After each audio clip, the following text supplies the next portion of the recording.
Shafer here, physical therapist here in Michigan. Got to just have a little snippet about TMD or TMJ pain, specifically painless clicks. So typically painless clicks in the jaw, the TMJ joint, are most often seen in younger patients. So in my practice, I do have a few young patients. Typically they are painful because that's where they'll seek out care or their parents will seek out care for some sort of a painful click. So as soon as they get the click or right before they'll click, they'll know and they'll have pain.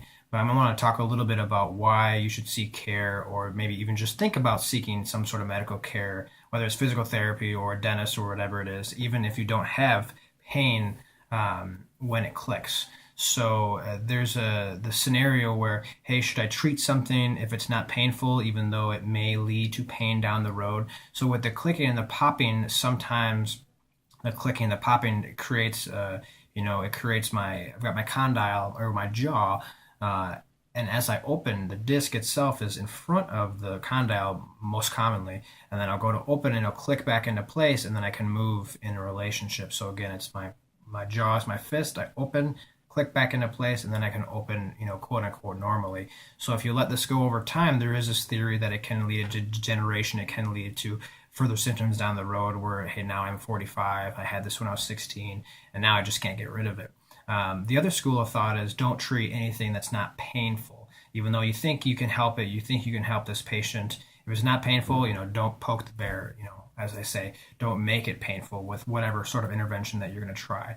A kind of side note that I was thinking about today is, hey, what if there's a patient that they're younger or maybe they're not, so young, maybe it's a 40-year-old instead of a typical 16-year-old that has a painless click, but they may not know that they have TMJ symptoms or even cervicogenic or coming from the neck-like symptoms. They may not have a painful click. They may not even have jaw or masseter tension or pain. What they may have is maybe they have ringing in the ears, otherwise known as tinnitus.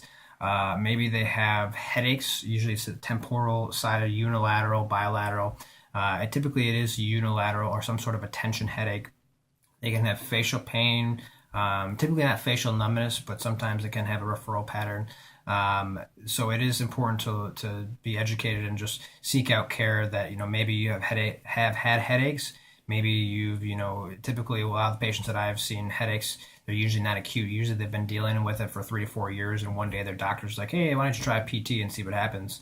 And then sometimes it can be referred from the TMJ, or it could be cervicogenic or really upper quarter. That could all be contributing to your symptoms. So, really the point of this video is if you have TMJ symptoms, or if you're a provider, physical therapist, chiropractor, primary care physician, don't just say, hey, if it's not painful, let's not get it checked out. You have to really dive into any upper quarter symptoms, specifically cervicogenic or numbness, tingling, headaches, some of the things that I talked about earlier, to seek treatment to see if you can help yourself or help any of the patients. Again, my name is Dr. Shafer, physical therapist in Michigan, and thanks for watching this video.